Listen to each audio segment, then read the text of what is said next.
বিধান। দুনিয়াটা আলোকিত হয় কার সূর্য দিয়া? বলেন কার সূর্য দিয়া? এই জমিনের উর্বরতা শক্তি কার? আসতে বলবেন না কার? 7টা সমুদ্র কে বানিয়েছেন? পৃথিবীর সব সৃষ্টি আল্লাহর গুণগান গায়, কিন্তু বান্দা নাফরমানি করে। খালি বান্দার সমস্যা, তাছাড়া কোনো প্রাণীর সমস্যা নাই। আশ্চর্য হবেন, একটা প্রাণী আছে জলভাগের এবং স্থলভাগের মধ্যে সবচেয়ে বড় প্রাণী তিমি মাছ, নীল তিমি, যার হাড়ের ওজন হলো 600 কেজি। হাড়ের ওজন কত? হাড়ের ওজন যদি হয় 600 কেজি, তাহলে ওর ওজন কত কম? একটা হাড়ের ওজন, তিমি মাছের হাড়ের ওজন হলো 600 কেজি, মানে একটা ট্রাক। যে প্রতি মিনিটে হার্টবিট হয়, তার হৃদস্পন্দন হয় প্রতি মিনিটে 8 থেকে 10 বার। এই হৃদস্পন্দন, হার্ট যে বিট হয়, হৃদস্পন্দন যা হয়, কম্পমান যা হয়, এটার আওয়াজ শোনা যায় 4 মাইল দূরের থেকে। কয় মাইল দূর থেকে? 4 মাইল দূর থেকে। ওই তিমিকে সকাল বিকাল পেট পুরে খাওয়ান তিনি কে? আসতে বলবেন না তিনি কে? আবার বাবুই পাখি কি সুন্দর করে ওই তাল গাছে বাসা বাঁধে, কি সুন্দর তার জীবন, লাইফ স্টাইল। পৃথিবীর কোন রাজা প্রেসিডেন্টরাও এত আরাম লাইফ লিড তাদের জীবনে থাকে না, এত সুন্দর তাদের উন্নত জীবনযাত্রা, জীবনের স্টাইল, লাইফ স্টাইল। সে কি স্থলভাগে চলে না আকাশ পথে চলে? বলেন তো কি পথে চলে? বলেন। 24 ঘন্টা ওর বাসা ছাড়া সর্বক্ষণ সে কোন পথে চলে? আকাশ পথে। আমরা কি চলি? কোন রাজা চলে এরকম? বাবুই পাখির মতো কি ক্ষমতা আছে সর্বক্ষণ বিমানে চড়া? বাবুই পাখি কিসে চড়ে বলেন? আকাশ পথে চলে। তার বিমানের সিস্টেম করা আছে আল্লাহ তাআলা তার মাথার মধ্যে মোটর দানার মতো একটা ব্রেন, মোটর দানা ছোট্ট, ওর মধ্যে উড়ে যাওয়ার বিমান সিস্টেম করা আছে। জোরে বলেন সুবহানাল্লাহ। পাখিকে সামনে এনে বিজ্ঞানীরা বিমান আবিষ্কার করেছে। জোরে বলেন সুবহানাল্লাহ। বাবুই পাখি কি সুন্দর তার বাসাটাও হাইফাই। এই যে বিগত কয়েক বছর ধরে সিডর গেল, আইলা গেল, ফণি গেল, বুলবুল গেল, কত কি গেল, আমার আপনার বাড়িগুলো সব ভেঙ্গে চুরমার হয়ে গেছে। কয়রা এখনো চিহ্ন হয়ে আছে, পায়েক গেছে এখনো চিহ্ন হয়ে আছে। কিন্তু বাবুই পাখি সে তার সুন্দর বাসা বানিয়েছে তাল গাছে। তাল গাছও ঠিক আছে, ওর বাসাও ঠিক আছে। জোরে কোন সুবহানাল্লাহ। কেন? কি জন্য? এর কারণটা হলো বাবুই পাখির জিকির আছে না নাই? বলেন। আসতে বলবেন না আছে না নাই? ওর জিকিরে কোনো সমস্যা নাই, ওর কোনো খাদ্য গুদামও লাগে না। সকালবেলা ওর বাসার মধ্যে কোনো খাদ্য গুদামও নাই, কোনো খাবার মজুদও নাই, সে কোনো টেনশনও করে না। সকালবেলা খালি পেটে ঘর থেকে সুন্দর করে বিমানটা অন করে ফেলে, বিমানে চড়ে সারাদিন ধরে আল্লাহর জিকির করে, খাবারগুলো অনুসন্ধান করে করে খাবারগুলো নিয়ে পেটে তুলে, ভরা পেট নিয়ে আল্লাহর জিকির করতে করতে তার বাসায় প্রবেশ করে। এই রিপোর্ট ওই আল্লাহর গোলাম দিয়েছেন ওমরের কানে। সাইয়েদনা ওমর, আমি একজন গোলাম হতে পারি, কিন্তু রাজা জাবালা আমাকে হেরামরত অবস্থায় আমার গালে একটা থাপ্পড় মারছে। তাই? আচ্ছা ঠিক আছে, আমি এটা আমলে নিলাম। সাইয়েদনা ওমর ফারুক বলেন, জাবালা তুমি আমার পার্শ্ববর্তী দেশের একজন রাজা বটে, কিন্তু তুমি আল্লাহর ঘর তওয়াফের সময় বড় একটা অন্যায় করেছো। কি? তুমি থাপ্পড় মেরেছো একজনের গালে। কি? সে তো একজন সাধারণ মানুষ, আমি একজন রাজা, আমি থাপ্পড় মারতেই পারি। সাইয়েদনা ওমর ফারুক বললেন, ইন্না আকরামাকুম ইনদাল্লাহি আতকাকুম। রাজার প্রজার ভিতরে আল্লাহর কাছে কোনো তফাৎ নেই। তুমি যেমন করে ওর গালে থাপ্পড় মেরেছো, ও তোমার গালে তেমন করে থাপ্পড় মারবেই, এটাই বিচার। আল্লাহু আকবার বলেন। গ্রামীণ জীবনের এখন প্রচন্ড কাজের ব্যস্ততা, বিশেষ করে কৃষক শ্রমিক যারা মাঠে, তাদের প্রচুর কাজ এখন।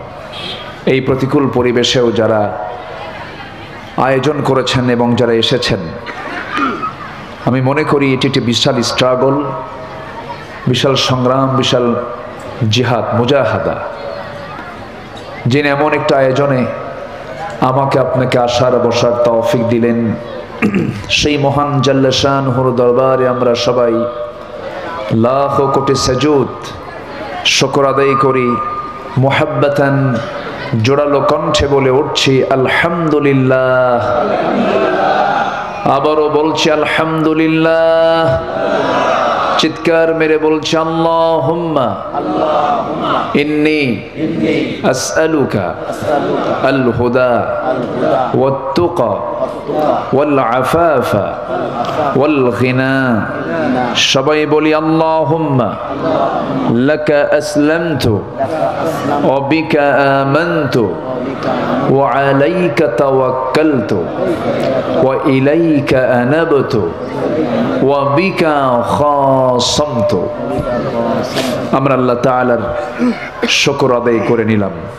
আমার পূর্বে দীর্ঘ সময় ধরে মুহতারাম মাওলানা রবিউল ইসলাম খুব সুন্দর কথা বলেছেন। শেষ ক্লাসে এসে ভাঙ্গাচোরা কিছু কথা বলতে চাচ্ছি। আমাকে সময় দেবেন তো নাকি? জোরে বলি ইনশাআল্লাহ। সবাই বসে পড়ুন। আসুন সেখান থেকে আমি কথা দিয়ে শুরু করি, যেখান থেকে আমি তেলাওয়াত দিয়ে শুরু করেছি।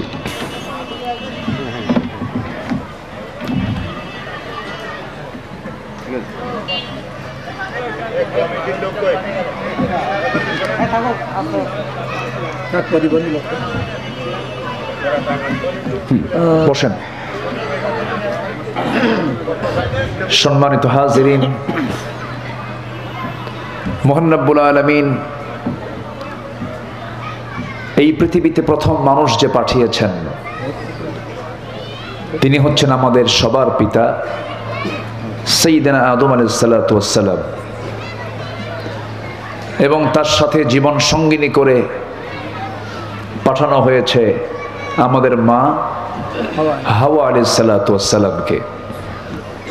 এই দুজন নিয়েই পৃথিবী নামক একটা বিশাল একটি সংসার এই দুজনের হাতে আল্লাহ তাআলা ছেড়ে দিয়েছিলেন।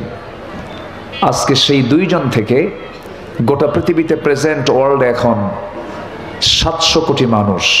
কত কোটি মানুষ বলেন তো? 700 কোটি, যার প্রতি 4 জনে একজন মুসলমান। 2 শতাধিক রাষ্ট্রের 56টি রাষ্ট্রই হলো মুসলিম রাষ্ট্র। বিশ্বের 10টি শীর্ষ ধনী তালিকার ভিতরে 1 নম্বর সহ ম্যাক্সিমাম ধনীর তালিকায় মুসলিম রাষ্ট্রগুলো আছে। এত কিছু থাকার পরেও বাইতুল আকসাকে দখল করে রেখেছে কারা? ইসরায়েল, ইহুদিরা। তাদের জনসংখ্যা মাত্র 1 থেকে 1.25 কোটি, আর মুসলমানদের জনসংখ্যা হলো 200 কোটি। তাহলে 1.25 কোটি ইহুদিরা আল্লাহর ঘর, মুসলমানদের প্রথম কিবলা বাইতুল মুকাদ্দাস তারা দখল করে রেখেছে। আর মুসলমান 200 কোটি হওয়ার পরেও সেই বাইতুল আকসাকে অবরুদ্ধ থেকে রক্ষা করতে পারছে না। এটা তো আমাদের তেমন ব্যর্থতা না, নাকি? বলেন, আমরা কি সফলতা নিয়ে আছি না ব্যর্থতা নিয়ে আছি? ওরা 1.5 কোটি মিলে আল্লাহর ঘরে বাইতুল আকসাকে অবরুদ্ধ করে রেখেছে, আর আমরা 200 কোটি মুসলমান আমরা চুপ করে বসে আছি, ভাবতেছি আল্লাহ হেফাজত করবে। কিন্তু আশাদ্দুল আযাব মান কানা ফীহিম, যখন কোন আযাব গজব আসে তখন ভালো মন্দ আল্লাহ তাআলা বিচার করেন না, বাঁচেন না, সবগুলোর উপরই গজব দিয়ে দেন কে? আযাব দিয়ে দেন কে? আল্লাহ তাআলা। সম্মানিত বন্ধুগণ, কিন্তু এই যে একটা সংকটে আমরা পড়েছি, চরম একটা সংকট আমরা ফিল করছি, কেন? এটার কারণটা কি? আমরা বাংলাদেশের নাগরিক, 18 কোটি মুসলমানের বসবাস যে দেশে, এই দেশকে আমরা কি মুসলিম সমাজ বলবো না অমুসলিম সমাজ বলবো? মুসলিম সমাজ। কিন্তু মুসলিম সমাজে যে ইসলাম থাকা দরকার ছিল সেই ইসলাম কি আছে? আসতে বলবেন না আছে? আমরা কি ইসলামী সমাজ বলতে পারবো না। মুসলিম, বাপ মুজাহিদুল ইসলাম, ছেলে শহীদুল ইসলাম, দাদা হলো জিহাদুল ইসলাম, সব ইসলাম তো আছেই, ব্যাস এতটুকুই যথেষ্ট আমরা মনে করছি। কিন্তু না, আমি ইসলামী সমাজ বলতে পারবো না, কারণ আমাদের সমাজে মদের বোতল আছে না নাই? মদের বোতল তো যশোর জেলায় পাওয়া যায় না। হ্যাঁ, আছে আছে। তাহলে মদের বোতল পাওয়া যায়, তারপর সুদের কারবার তো নাই বললেই চলে। সুদও আছে, আছে। তাহলে মদ আছে, সুদ আছে, বেশ্যাবৃত্তির লাইসেন্স, পতিতাবৃত্তি আছে না নাই? আছে। এটা কি মুসলিম সমাজের বৈশিষ্ট্য? ইসলামী সমাজের বৈশিষ্ট্য না। তাহলে বাংলাদেশ কোন দেশ? যে দেশটা হলো গোটা পৃথিবীর দ্বিতীয় বৃহত্তম মুসলিম একটি রাষ্ট্র। ফার্স্ট হলো ইন্দোনেশিয়া, সেকেন্ড হলো বাংলাদেশ। এত বড় একটা জনপদে আমরা মুসলমান বসবাস করার পরেও সেখানে সুদ, সেখানে মদ, সেখানে জেনা, সেখানে জুয়া মনে হয় নাই? আছে কিনা বলেন? মুসলমানকে এগুলো রাখার কথা ছিল, কিন্তু যারা মুসলিম পরিচয় এগুলো যারা রাখে, তারা কি প্রকৃত মুসলিম হতে পারে না। আসুন, আমি মূল আলোচনার দিকে আস্তে আস্তে চলে যাচ্ছি। আমি চেষ্টা করি কোরআন থেকে সরাসরি কথা বলার জন্য। আমি আমার এই 25-26 বছরের ইতিহাসে আমি আয়াত ছাড়া কথা বলেছি এমন রেকর্ড খুবই কম। আমি চেষ্টা করি, যারা আমাকে যারা ফলো করেন। আল্লাহ তাআলা এখানে বলছেন সূরাতুল বাকারা, সূরাতুল বাকারা। বাকারা মানে হলো গাভী। বাকারা মানে কি? গাভী। গাভী এমন একটা প্রাণী যার প্রতিটি অঙ্গ সহ, এমনকি তার মল পায়খানা পর্যন্ত জ্বালানি কাজে ব্যবহার হয়, সবই কাজে লাগে এই প্রাণীটার। তেমনি সূরা বাকারা এটা এমন একটা সূরার নাম যে সূরার মধ্যে আল্লাহ তাআলা বান্দার এমন কোন সাইড নাই যা আল্লাহ তাআলা এই সূরার মধ্যে বলেন নাই। জোরে বলি সুবহানাল্লাহ। আব্দুল ইবনে আব্বাস রাদিয়াল্লাহু তাআলা আনহু তিনি এক টানা শুধু সূরা বাকারা স্টাডি করেছেন 10 বছর। কত বছর? কোন সূরা? বাকারা। আর এখন তো সামনে মাশাআল্লাহ রমজান আসছে, খতমের হিড়িক পড়বে। আল্লাহুম্মা বারিক লানা ফি রজবা ওয়া শাবান ওয়া বাল্লিগনা রমাদান। রমজান আসবে, তেলাওয়াতের হিড়িক পড়বে। ভালো তেলাওয়াত করেন আপনি। কিছু বুড়া চাচা আছে মসজিদে গিয়ে ইমাম সাহেবের সঙ্গে খুব গল্প করে, জানেন আমার ছেলে বউ বড়টা 2 খতম, আমার মেজো বউ 3 খতম, আমার বউ 4 খতম, আর আমি তো নিজেই খতম। কথা বলছেন নাই? খালি খতম। এত খতম দিলে আর অর্থ না বুঝলে এটার ফলাফল আপনি কি পাবেন? আমার দেশে কম তেলাওয়াত হয় না, কোরআন তেলাওয়াতে রক্ত ঝরাতে হয় না। তেলাওয়াত করবেন, কোনো রক্ত ঝরাতে হবে না। তাকরিম হাজারো পুরস্কার নিয়ে আসবে, নাজমুস সাকিবরা পুরস্কার নিয়ে আসবে, বিশ্বের বহু দেশকে হারিয়ে ফেলবে। কোরআন তেলাওয়াতে ফুলের মালা জুটতে পারে, পুরস্কার জুটতে পারে, এতে রক্ত ঝরানোর কোনো প্রয়োজন হয় না। কিন্তু কোরআন প্রতিষ্ঠার সংগ্রাম করতে গেলে রক্ত ঝরাতে হয়। মুসলমান, রক্ত ঝরাতে হয়। সবাই কোরআন প্রতিষ্ঠার সংগ্রাম করতে পারে না, খালি সস্তা জান্নাত খোঁজে। কি জান্নাত? সস্তা জান্নাত। আমার কথার মধ্যে একটু রসকস কম, রাগ করতেছেন না তো আপনারা? আল্লাহর সৃষ্টি 2 পিঠ, একটা হলো ইহকাল, আরেকটা কি? পরকাল। আমরা একটা পিঠে আছি, আরেকটা পিঠ পড়ে আসে না নাই? আমরা টার্গেট করব ইহকালকে সামনে রেখে না পরকালকে সামনে রেখে? হ্যাঁ, এই টার্গেট যেন ঠিক থাকে।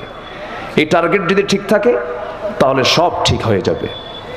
আর যদি টার্গেট থাকে না, আমার দুনিয়ার পদ দরকার, পদবি দরকার, নেতৃত্ব দরকার, ক্ষমতা দরকার, অর্থ দরকার, যশ দরকার, সম্মান দরকার, আখিরাত দরকার নাই, আল্লাহ তোরে তাই দেবে, আখিরাতকে নষ্ট করে দেবে।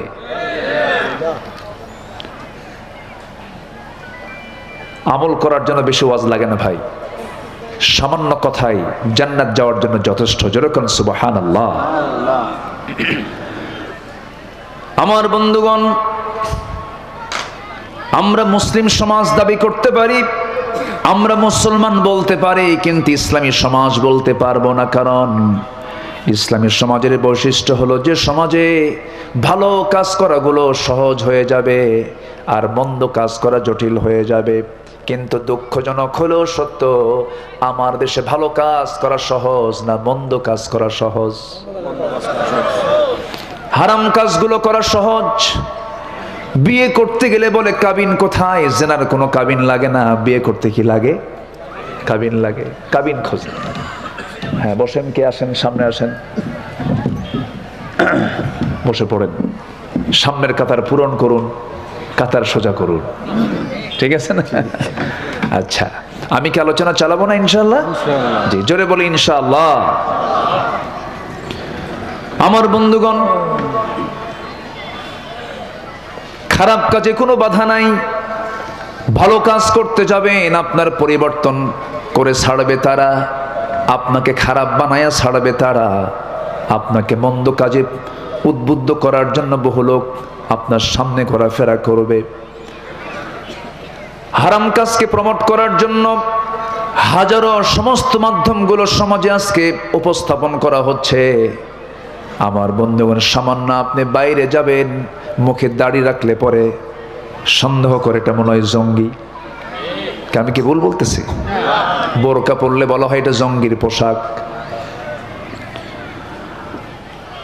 ইসলামকে মানতে যাবেন, আজকে গোটা দুনিয়ার বড় বড় মিডিয়াগুলো যেমন তাস, এনা, সিনহুয়া, পি রয়টার, এই সমস্ত বিবিসি, ভয়েস অফ আমেরিকা, এই সমস্ত শক্ত বড় বড় মিডিয়াগুলো সব ইসলামের পক্ষে না বিপক্ষে? পক্ষে না বিপক্ষে? বিপক্ষে। আজকে সমাজে খারাপ কাজের পরিমাণটা বেশি, ভালো কাজ নেই বললেই চলে। আজকে যারা বিজনেস নিয়ন্ত্রণ করছেন অধিকাংশই তারা হালাল না হারাম? বলেন তো, হালাল না হারাম? হারাম। কিন্তু হারামের সংখ্যা কিন্তু বেশি না, হারাম খাদ্য তো বেশি না। আল্লাহ তাআলা হালাল খাবার কম রেখেছেন না বেশি রেখেছেন? বেশি রেখেছেন। হালাল খাবারটা বেশি রেখেছেন, হারাম খাবার কি বেশি? না, হারাম খাবার সীমিত কয়েকটা। আমার বন্ধুগণ, আল্লাহ রাব্বুল আলামিন হারাম এবং হালালকে কোরআনে স্পষ্ট করে দেওয়ার পরেও দেখবেন আজকের সমাজে হারাম কাজের পরিমাণটাই বেশি। হারাম যারা কাজ করে তাদের কাছেই ব্যবসা নিয়ন্ত্রিত অবস্থায় আছে, তারাই ব্যবসাকে কন্ট্রোল করতেছে। যেরকম মদের কারবার, যেমন জেনার কারবার, জুয়ার কারবার, গোটা পৃথিবীতে বিশ্ব বাণিজ্যের গড় এভারেজ যদি করা হয়, প্রতি বছরে গোটা বিশ্বব্যাপী মদ বিক্রির কারবার হয় হলো 1600 বিলিয়ন ডলার। নাউজুবিল্লাহ। কত billion dollar? 1600 billion. 1600 billion dollar. পতিতাবৃত্তির কাজ হয় গড় এভারেজে 400 বিলিয়ন ডলার। জুয়ার কারবার হয় 100 billion dollar. Computer games, free fire, PUBG সহ যেগুলো আছে, এগুলোর পিছনে খরচ হয় প্রায় 54 বিলিয়ন ডলার। বিশ্ব বাণিজ্যে বার্ষিক গড়ে এই পরিমাণ বিক্রি হয়।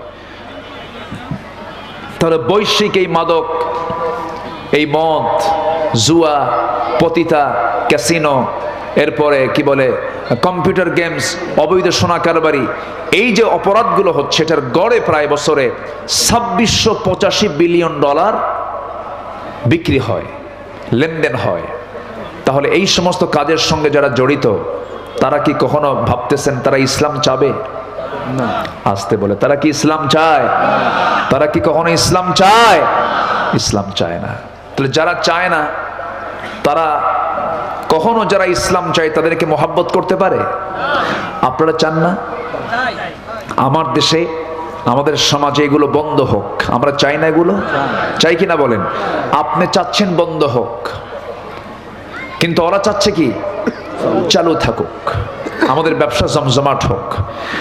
আপনি বিরোধিতা করতে গেলে ওদের ব্যবসায় হানা দিচ্ছেন, ওদের ব্যবসাতে আপনি লাথি মারছেন, ওদের রুটি রুচিতে আপনি লাথি মারছেন। তারা তা মনে করে ওরা আমরণ সংগ্রাম করে যাবে কেমন করে ইসলামকে নিভিয়ে দেওয়া যায়।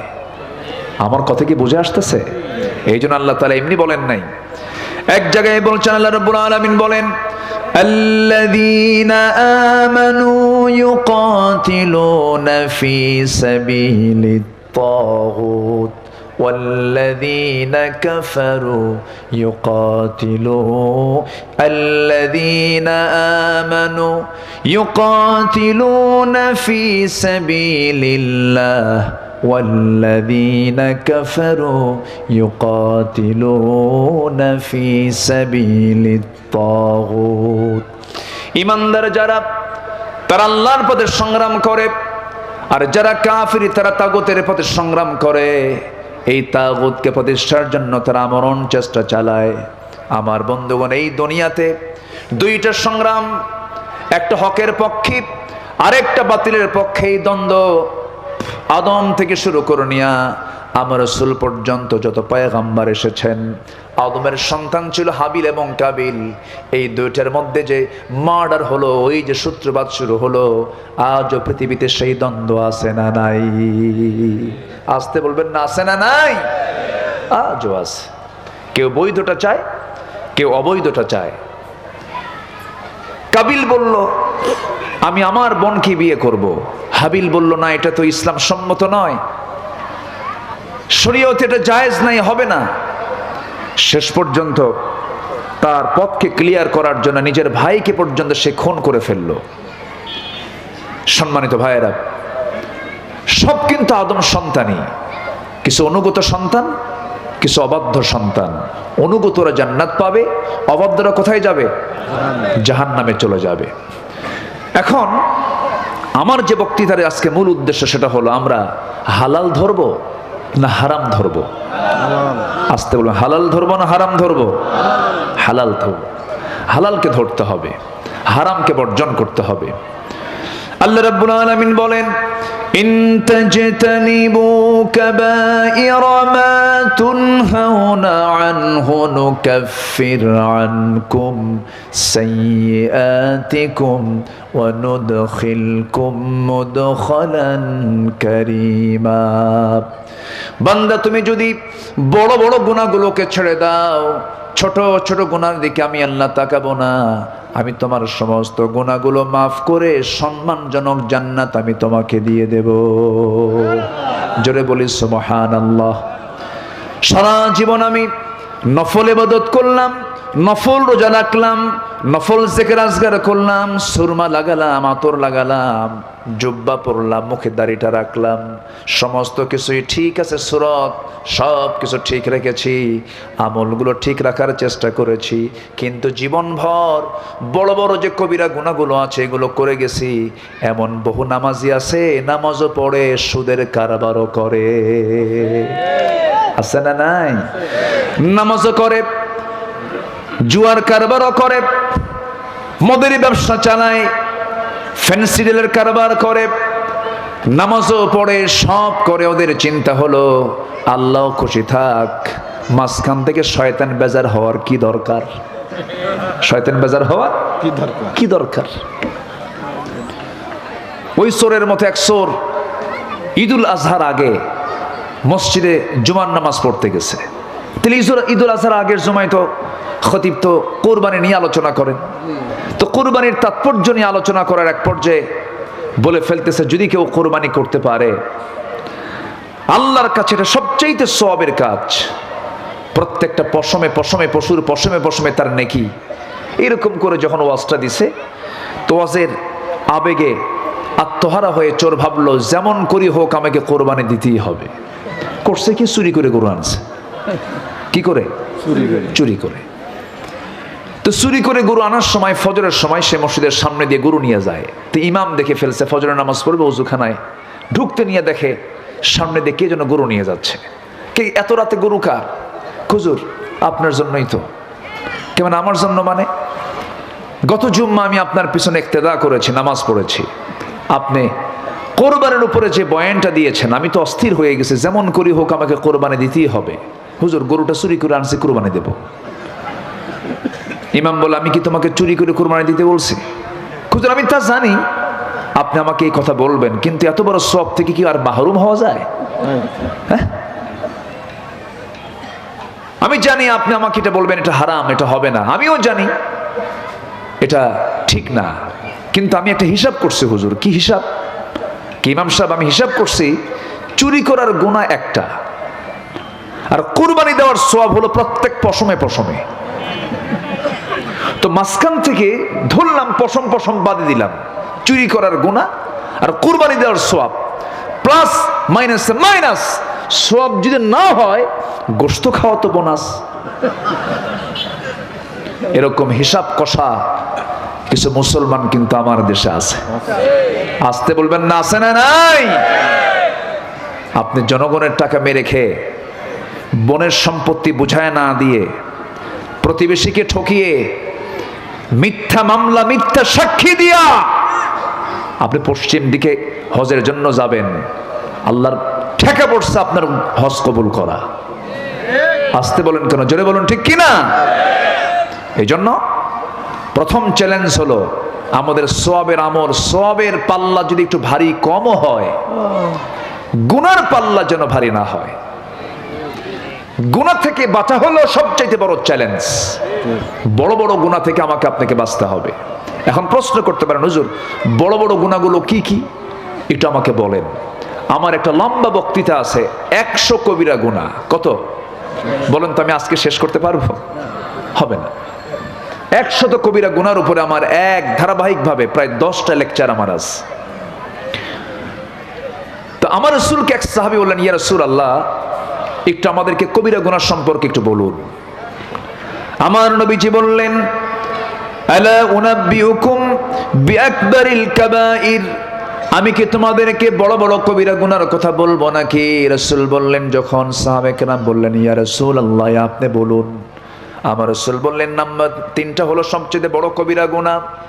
ওই হাদিসে 3টা বড় কবিরা গুনার কথা এসেছে। 1 নাম্বার হলো আশ-শিরকু বিল্লাহ, আল্লাহর সঙ্গে শিরিক করা। নাম্বার 2 হলো উকুকুল ওয়ালিদাইন, পিতামাতার সঙ্গে নাফরমানি করা। নাম্বার 3 হলো কাউলুজ জুর, বেহুদা কথা, মুখ থেকে বাজে কথা, মিথ্যা কথা, মিথ্যা সাক্ষী মুখ থেকে বের করা। এই 3টা জিনিসকে রাসূল বললেন সমস্ত পাপের বড় পাপ হলো এই 3টা। এই 3টা বুঝি আজকের সমাজে নাই। আসতে বলবেন না, আছে না নাই? এই 3টার ব্যাখ্যাও আমি একটু পরে দিচ্ছি। আমার বন্ধুগণ, আমাদের সমাজে মদের বোতল পাওয়া যায়। এটা কি আমাদের আশার দিক না হতাশার দিক? বলেন, আশার দিক না হতাশার দিক? হতাশার দিক। আজকে প্রশাসন থেকে আমাদেরকে বলা হয় যে হুজুর মাদক নিয়ে কিছু কথা বলবেন। আমাদেরকে বলা হয় কেন?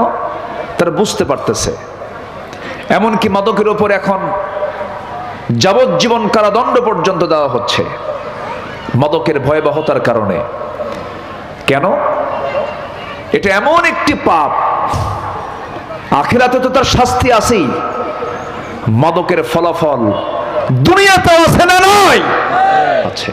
একটা পরিবার ধ্বংসের জন্য মাদকই যথেষ্ট। দেখবেন আপনার ভাত ভরা পাতিলও নাই, ভাত ভরা পাতিলও বিক্রি হয়ে গেছে, ঘরের চাল নাই, ওইদিকে গাছ নাই, ওইদিকে আপনার পঞ্জীবিত আপনার নিজের গলার হারটাও নাই, চেনটা নিয়ে ছেলে বিক্রি করে ফেলেছে। সম্মানিত ভাই, এরকম অসংখ্য পরিবার আমার দেশে আছে না নাই? আসতে বলবেন না, আছে না নাই? আছে। এগুলো ওয়াজ করে বন্ধ হবে না, এগুলো 1000 বছর ধরে ওয়াজ করে বন্ধ হবে না। সুদের দোকান ওয়াজ করে বন্ধ হবে না, জেনার কারবার ওয়াজ করে বন্ধ হবে না। এগুলো বন্ধ করার জন্য প্রয়োজন হচ্ছে আল্লাহর জমিনে আল্লাহর আইনকে প্রতিষ্ঠা করা। মুসলমান রাজি আছেন? কারা কারা হাত উঁচু করে দেখান।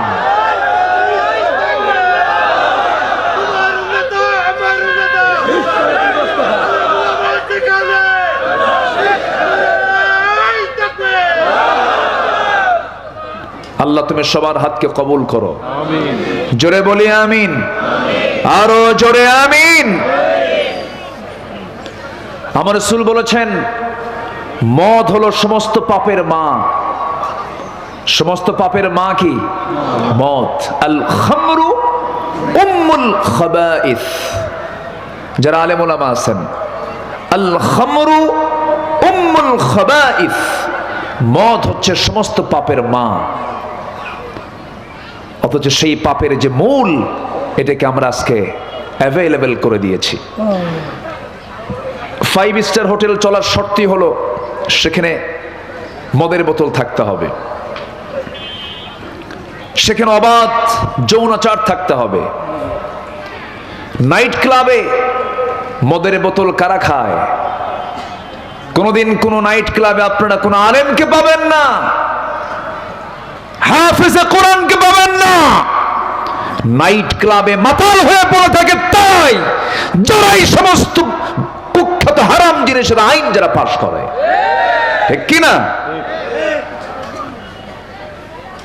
সম্মানিত ভাইয়েরা, আমার নবীজি যখন মদের বিরুদ্ধে কথা বললেন, আবু লাহাব কয়, মুহাম্মদ এগুলো বলে লাভ হবে না। আবু লাহাব কি নবীর ঘরের বাইরের মানুষ?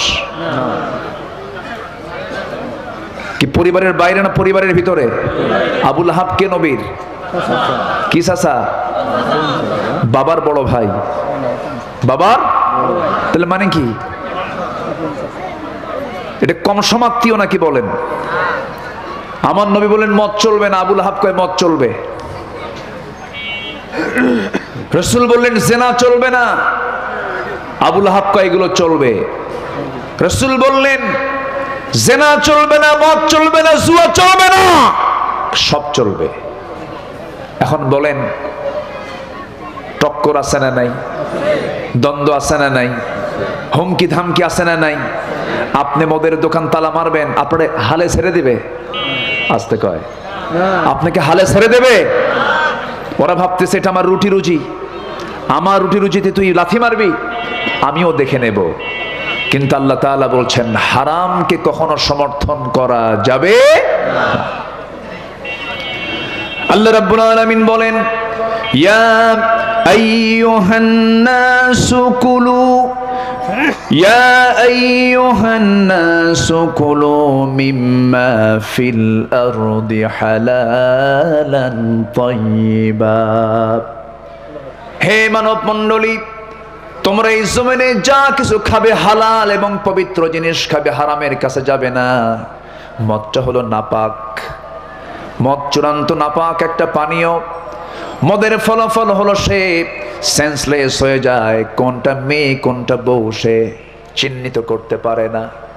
মদ খেয়ে বাড়িতে ঢুকলো, কোনটা বউ কোনটা মেয়ে বোঝে না, কোনটা মেয়ে কোনটা বউ সেটা সে বোঝে না। কত বড় সমস্যা এটা।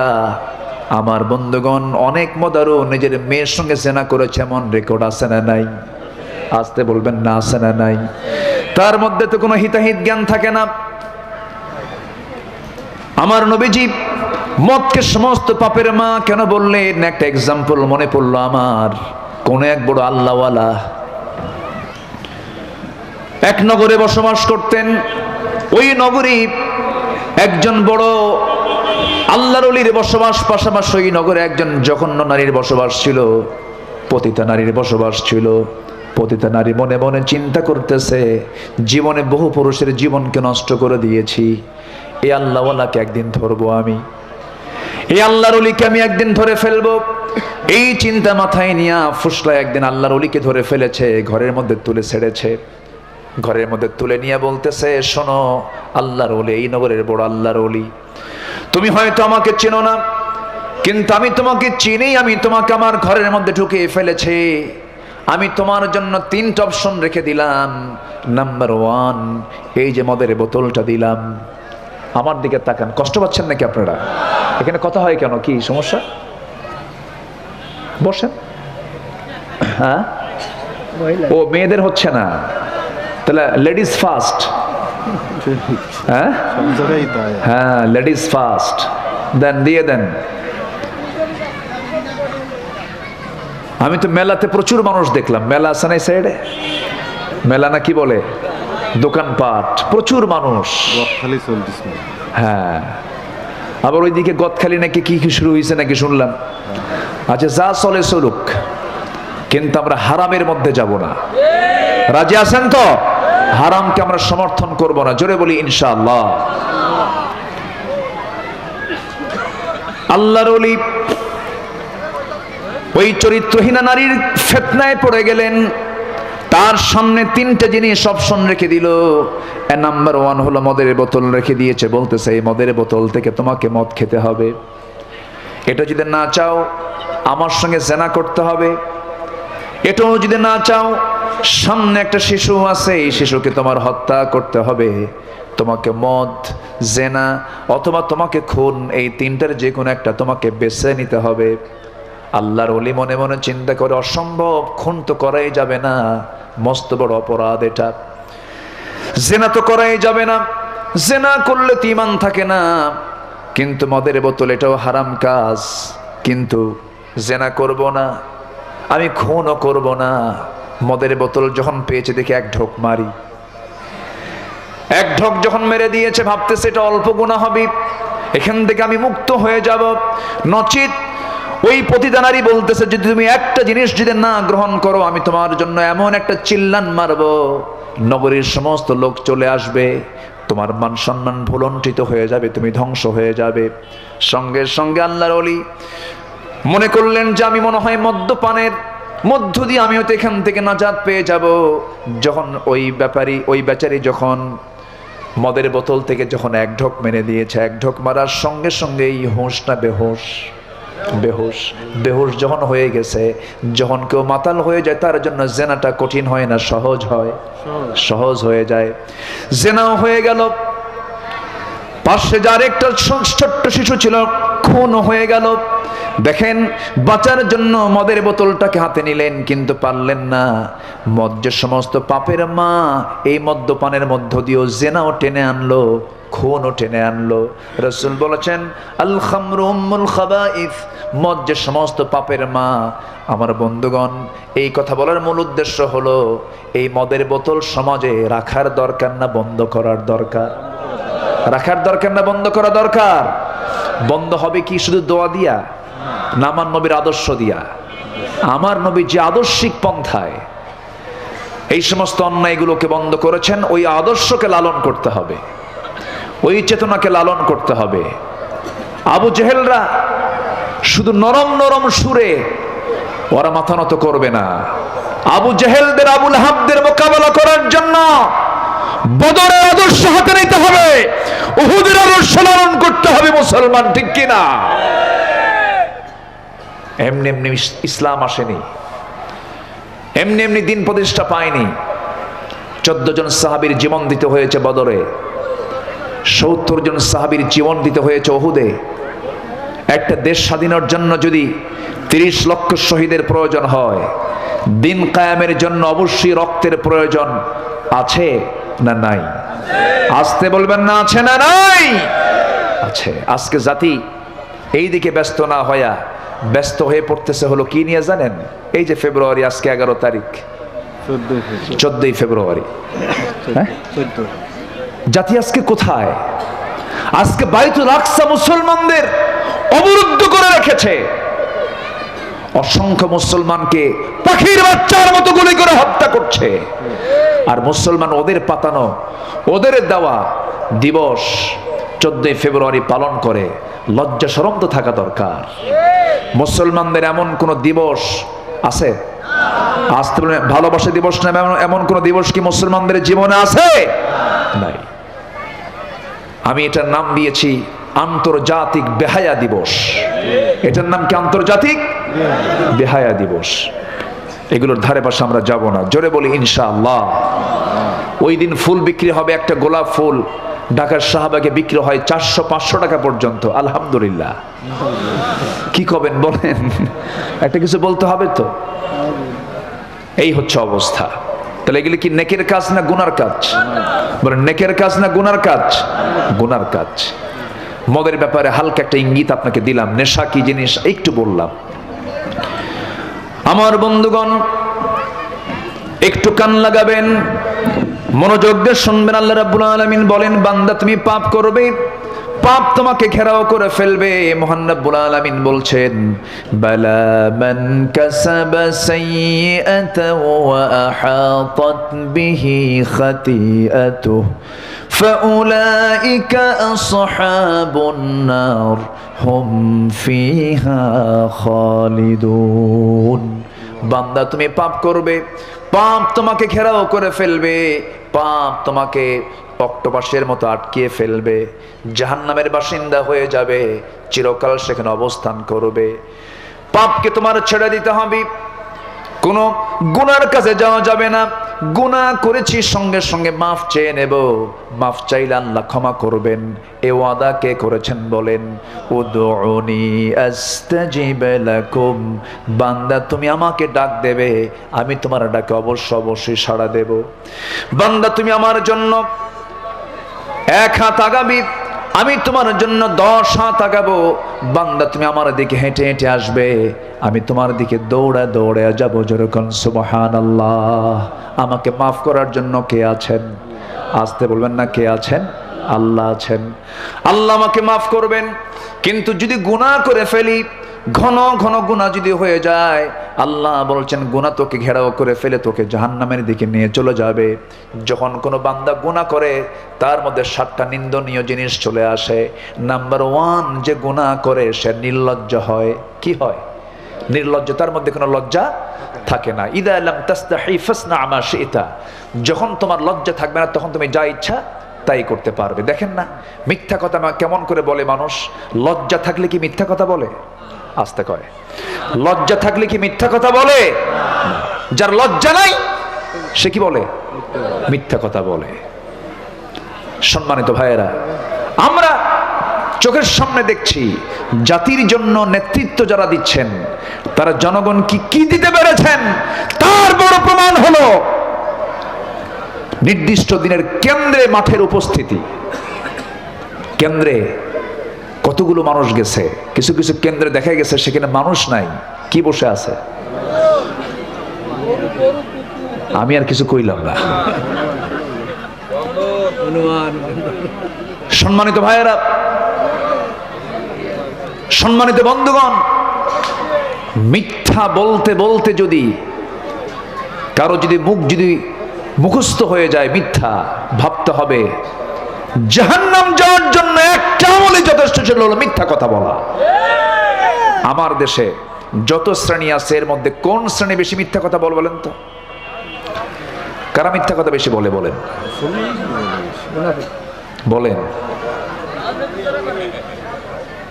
কৃষক কি বেশি মিথ্যা কথা বলে? শ্রমিক বেশি মিথ্যা কথা বলে? কারা মিথ্যা কথা বলে? আমি কিন্তু কই নাই, আপনারাই বলতেছেন। কিন্তু সম্মানিত ভাইয়েরা, বহু মিথ্যা কথা আমরা জীবনে শুনেছি। দেশ স্বাধীন হয়েছে 71-এ, আজকে 2024 সাল, 53 বছর। এই দেশকে এগিয়ে নেবার জন্য সবচেয়ে বেশি অবদান হলো কৃষকের। কৃষকরা কঠোর পরিশ্রমের মধ্য দিয়ে দেশকে এগিয়ে দিচ্ছে, অথচ তারা কিন্তু অশিক্ষিত। শ্রমিক অশিক্ষিত, দেশকে আগায় দিচ্ছে বৈষম্যের বেতন নিয়ে, তাও তারা তৃপ্তির ঢেকুর তারা ছাড়ে, অসন্তুষ্ট না। হাত থেকে মুখে আসে খাবার, এতটুকুই তারা সন্তুষ্ট। প্রবাসী, এই যশোরের কত প্রবাসী মালয়েশিয়া থাকে, সৌদি আরব থাকে, বছরের পর বছর বাপমার চেহারা দেখে না, বউ বাচ্চারা চেহারা দেখে না। বিদেশ থেকে প্রবাসী রেমিটেন্স গুলো পাঠায়। অশিক্ষিত প্রবাসী, অশিক্ষিত শ্রমিক, অশিক্ষিত কৃষক, অশিক্ষিত। তারা দেশকে যখন এগিয়ে দেয়, দেশকে পিছিয়ে দেয় কারা? দেশকে পিছিয়ে দেয় কারা? এক শ্রেণীর শিক্ষিত নামের কলম চোরেরা, যারা সমাজে কোরআন প্রতিষ্ঠা দেখতে চায় না, ঠিক কিনা? তারা এগুলো করে। সম্মানিত ভাইয়েরা, সম্মানিত বন্ধুগণ, সব ঠিক হয়ে যেত, শুধু জনপদে দরকার হলো কার বিধান? বিধান। দুনিয়াটা আলোকিত হয় কার সূর্য দিয়া? বলেন, কার সূর্য দিয়া? এই জমিনের উর্বরতার শক্তি কার? আসতে বলবেন না, কার? 7টা সমুদ্র কে বানিয়েছেন? পৃথিবীর সব সৃষ্টি আল্লাহর গুণগান গায়, কিন্তু বান্দা নাফরমানি করে। খালি বান্দার সমস্যা, তাছাড়া কোনো প্রাণীর সমস্যা নাই। আশ্চর্য হবেন, একটা প্রাণী আছে জলভাগের এবং স্থলভাগের মধ্যে সবচেয়ে বড় প্রাণী তিমি মাছ, নীল তিমি, যার হাড়ের ওজন হলো 600 কেজি। হাড়ের ওজন কত? হাড়ের ওজন যদি হয় 600 কেজি, তাহলে ওর ওজন কত কম? একটা হাড়ের ওজন, তিমি মাছের হাড়ের ওজন হলো 600 কেজি, মানে একটা ট্রাক। যে প্রতি মিনিটে হার্টবিট হয়, তার হৃদস্পন্দন হয় প্রতি মিনিটে 8 থেকে 10 বার। এই হৃদস্পন্দন, হার্ট যে বিট হয়, হৃদস্পন্দন যা হয়, কম্পমান যা হয়, এটার আওয়াজ শোনা যায় 4 মাইল দূরের থেকে। কয় মাইল দূর থেকে? 4 মাইল দূর থেকে। ওই তিমিকে সকাল বিকাল পেট পুরে খাওয়ান তিনি কে? আসতে বলবেন না, তিনি কে? আবার বাবুই পাখি কি সুন্দর করে ওই তাল গাছে বাসা বাঁধে, কি সুন্দর তার জীবন, লাইফ স্টাইল। পৃথিবীর কোন রাজা প্রেসিডেন্টরাও এত আরাম লাইফ লিড তাদের জীবনে থাকে না, এত সুন্দর তাদের উন্নত জীবনযাত্রা, জীবনের স্টাইল, লাইফ স্টাইল। সে কি স্থলভাগে চলে না আকাশ পথে চলে? বলেন তো, কি পথে চলে বলেন? 24 ঘন্টা ওর বাসা ছাড়া সর্বক্ষণ সে কোন পথে চলে? আকাশ পথে। আমরা কি চলি? কোন রাজা চলে এরকম? বাবুই পাখির মতো কি ক্ষমতা আছে সর্বক্ষণ বিমানে চড়া? বাবুই পাখি কিসে চড়ে বলেন? আকাশ পথে চলে। তার বিমানের সিস্টেম করা আছে আল্লাহ তাআলা তার মাথার মধ্যে মোটর দানার মতো একটা ব্রেন, মোটর দানা ছোট্ট, ওর মধ্যে উড়ে যাওয়ার বিমান সিস্টেম করা আছে। জোরে বলেন সুবহানাল্লাহ। পাখিকে সামনে এনে বিজ্ঞানীরা বিমান আবিষ্কার করেছে। জোরে বলেন সুবহানাল্লাহ। বাবুই পাখি কি সুন্দর তার বাসা, বাসাটাও হাইফাই।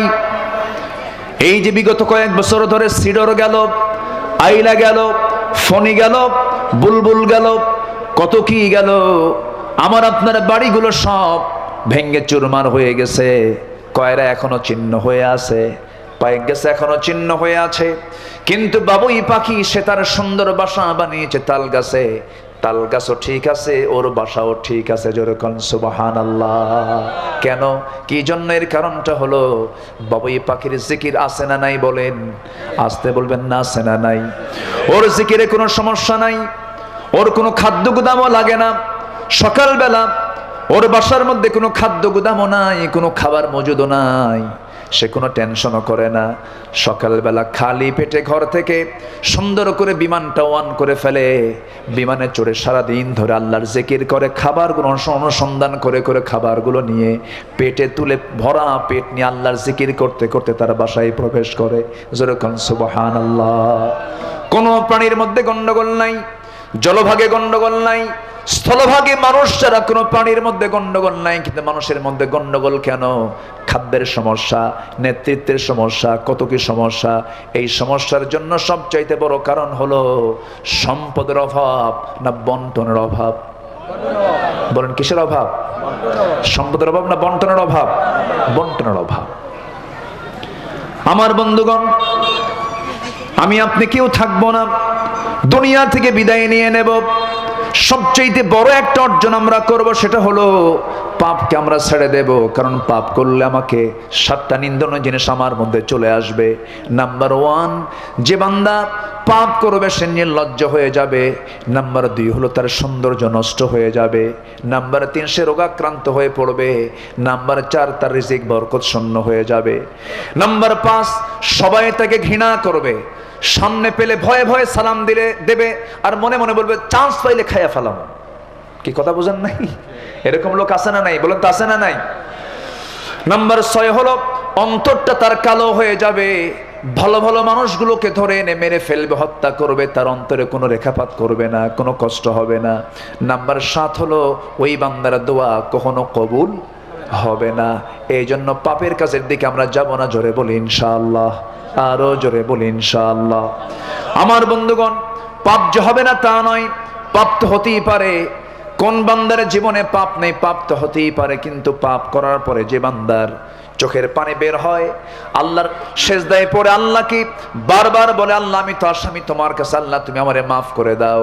আল্লাহর কসম করে বলি, যদি কোনো বান্দা তওবার শর্ত পূরণ করে যদি চোখের পানি ফেলে যদি মাফ চেয়ে নেয়, আল্লাহ তাআলা ওই বান্দাকে সঙ্গে সঙ্গে সেই গুনাহটা মাফ করে দেন। জোরে বলি সুবহানাল্লাহ।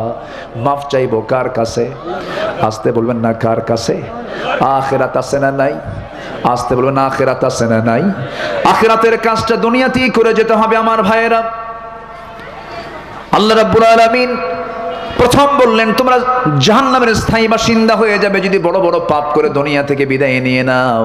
কিন্তু এরপরে তিনি আশার বাণী দিচ্ছেন। আল্লাহ বলছেন, ওয়াল্লাযীনা আমানু ওয়া আমিলুস সালিহাতি উলাইকা আসহাবুল জান্নাহ হুম ফিহা খালিদুন। জোরে বলুন আল্লাহু আকবার। আমি কি শেষ করে দেবো আলোচনা? যে ওঠে কেন দুই একজন করে? হ্যাঁ, ও প্রকৃতির কাজে যাচ্ছে। আচ্ছা, কি সুন্দর ভাষা, দেখেন কি সুন্দর একটা ভাষা বললো না? যশোর না? হ্যাঁ, যশোরের ভাষা তো মাশাআল্লাহ, এটা বেস্ট। বলি আলহামদুলিল্লাহ। বসে। আল্লাহ তাআলা এবার আশার দিক তুলে ধরছেন, বান্দা পাপটা ছেড়ে দিবা, ইমানটা ভালো করে আনবা। ইমান আনা মানে কি মানুষকে ঠকানো? ইমানদার কি মানুষকে ঠকাতে পারে? ইমানদার কি মিথ্যা কথা বলতে পারে? ইমানদার কি আমানতের খেয়ানত করতে পারে? ইমানদার কি চুরি করতে পারে? ইমানদার কি প্রতিবেশীর সঙ্গে খারাপ আচরণ করতে পারে? ইমানদার কি হালালকে হারাম করতে পারে? কিন্তু আজকে তো ইমানদারের ভিতরে সবই ঢুকে আছে। দাবি করতেছে ইমানদার, নামই ইমান আলী। নাম কি? ইমান আলী, কিন্তু নামাজ পড়ে না। নাম হলো রমজান আলী, রমজান মাসে দুপুরবেলা ইফতার করে। আছে না এরকম? আছে না? নাম হলো আতর আলী, গোটা গায়ে গাজার গন্ধ। নাম হলো বাদশা মিয়া, ভিক্ষা করে খায়। নাম কি রাখছে? বাদশা মিয়া। কাম তো হবে না। ইমান আলী দিয়ে জান্নাত পাওয়া যাবে না, ইমান টানতে হবে ভালো করে। আল্লাহু আকবার বলেন। ইমান এনেছেন ওমরে ফারুক রাদিয়াল্লাহু তাআলা আনহু,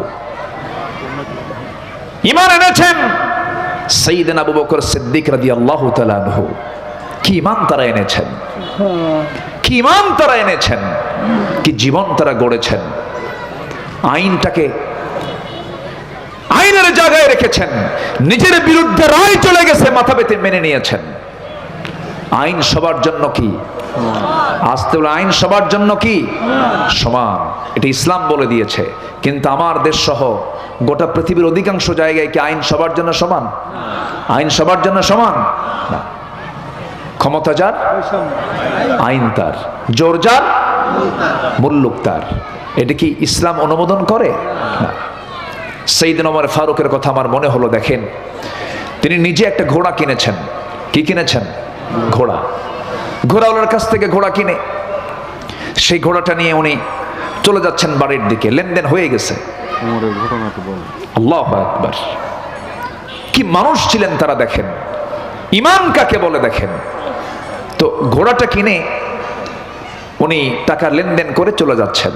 4-5 মাইল যেতে না যেতেই ঘোড়ার 4টা পাই নষ্ট হয়ে গেছে। ঘোড়ার 4টা পা যখন নষ্ট হয়ে গেছে, সাইয়েদনা ওমর ফারুকের মেজাজটা গরম হয়ে গেল।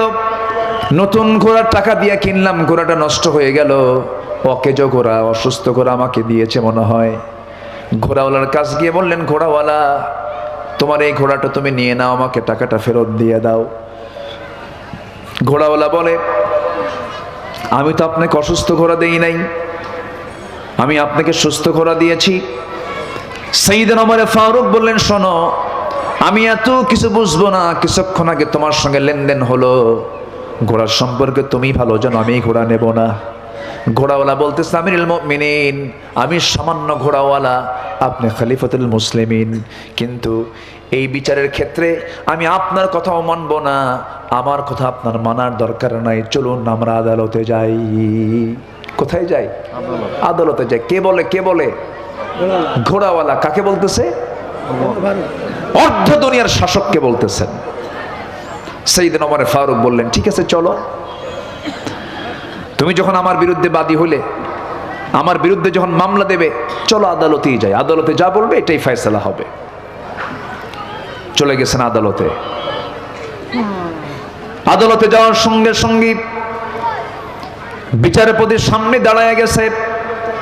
খলিফা ওমর ফারুককে সালাম জানিয়ে বলছেন, আমিরুল মুমিনিন, আপনি এই জায়গায় কেন, কি জন্য আপনি এখানে হাজির হয়েছেন বলুন। তিনি বলছেন, শোনো বিচারপতি, এই যে ঘোড়াওয়ালা আমার কাছে ঘোড়া বিক্রি করেছে, অসুস্থ ঘোড়া, ঘোড়া ফেরত দেবো, টাকা নেবো, সে রাজি হয় না, এই জন্য আদালতে হাজির হয়েছি।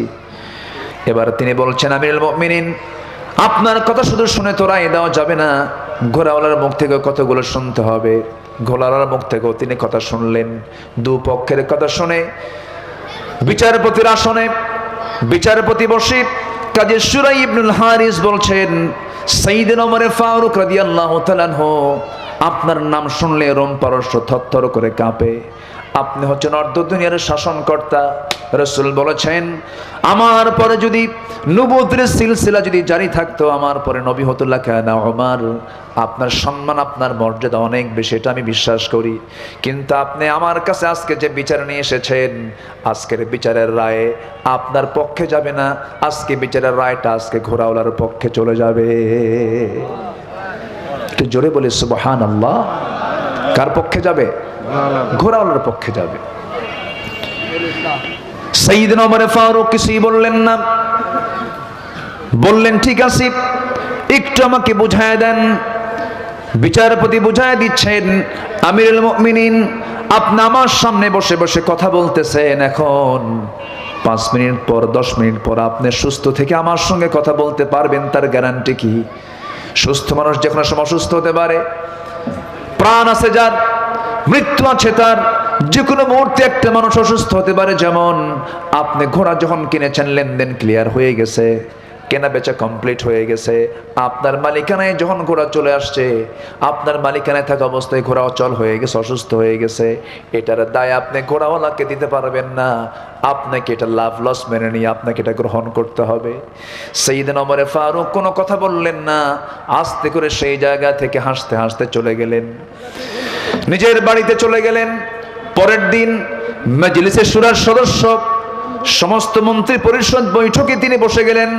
মন্ত্রীদেরকে বসে নিয়ে তিনি সবাইকে লক্ষ্য করে বললেন, শোনো, অমুক জনপদে অমুক এলাকায় একজন বিচারপতি আছে, তার নাম কাজী শুরাই ইবনুল হারিস আল কিন্দি। সে আমার মতো ওমরের বিরুদ্ধে পর্যন্ত সে রায় দেওয়ার সাহস পেয়েছে।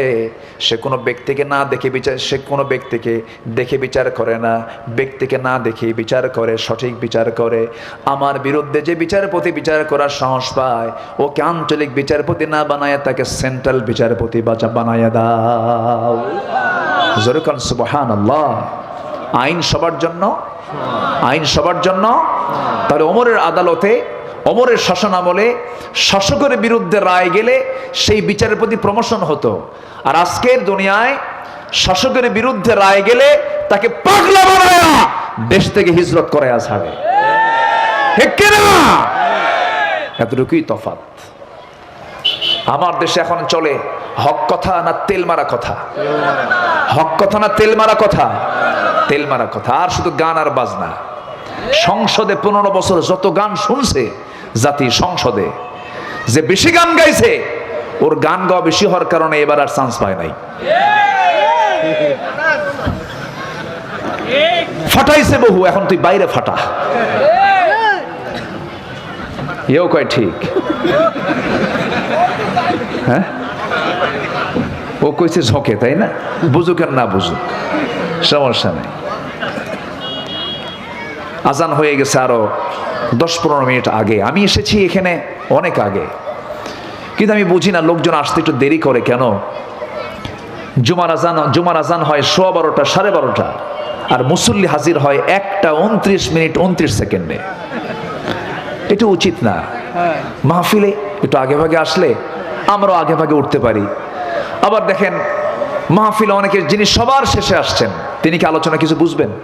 বুঝবেন না। এখন ওয়াজ শেষে বলবেন, হুজুর কি ওয়াজ করলেন কিছুই তো বুঝলাম না, আসছে কিন্তু সবার শেষে।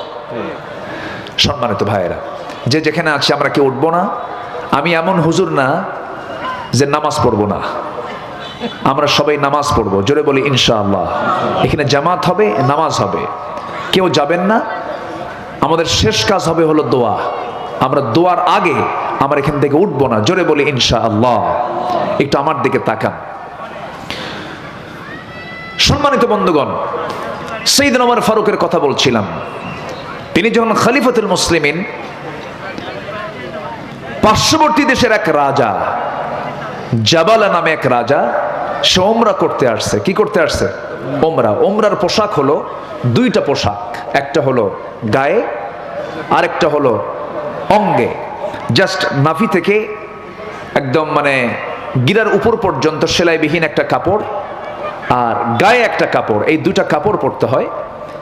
তো এই রাজা জাবালা এহরামের কাপড় পরে যখন কাবার চতুর্পাশে তোয়াফ করতেছিল, হঠাৎ করে কোন এক আল্লাহর গোলামের পায়ের সঙ্গে প্যাঁচ লেগে এহরামের কাপড়টা তার শরীর থেকে খুলে যায়। তো খুলে গেলেই প্রচন্ড খেপে যায় রাজা। হিতাহিত সে সেন্সটাকে আর কন্ট্রোল করতে না পেরে মারছে থাপ্পড় ওই ব্যক্তির গাল যেতে। তো ইহরাম অবস্থায় তো ফালা রাফাথা ওয়ালা ফুসুকা ওয়ালা জিদালা ফিল হজ, এই কাজ করা যাবে না।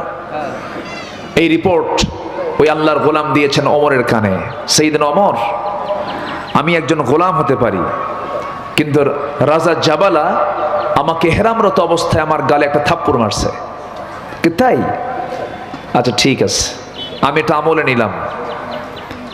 সাইয়েদনা ওমর ফারুক বলেন, জাবালা, তুমি আমার পার্শ্ববর্তী দেশের একজন রাজা বটে, কিন্তু তুমি আল্লাহর ঘর তওয়াফের সময় বড় একটা অন্যায় করেছো। কি?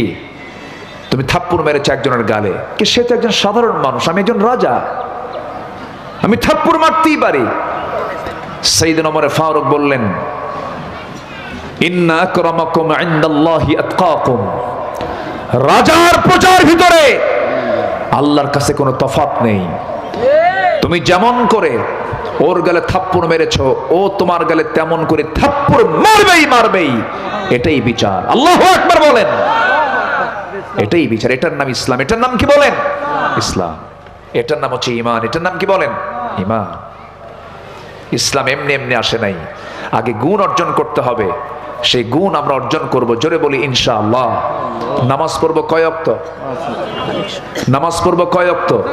5 ওয়াক্ত নামাজ পড়বেন। কারা কারা একটু হাত তুলে দেখেন তো দেখি। জোরে বলি ইয়া আল্লাহ। আরো জোরে ইয়া আল্লাহ। আমাদেরকে 5 ওয়াক্ত সালাত আদায় করার তৌফিক তুমি আল্লাহ দিয়া দাও। জোরে বলি আমিন। আরো জোরে আমিন। আরো জোরে আমিন।